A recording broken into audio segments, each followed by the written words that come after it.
water, salt, and this is called tortillera. We are making some tortillas. This is our salt. We have to use some plastic for the tacos.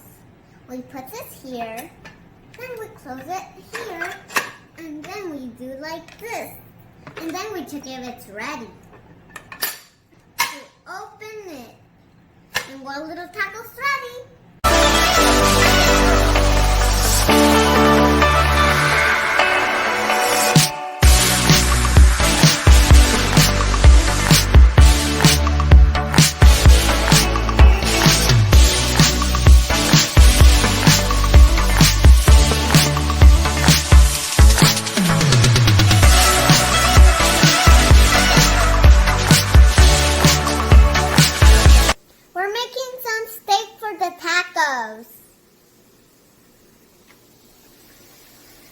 Steak is ready and the adults need to cut the steak in small pieces.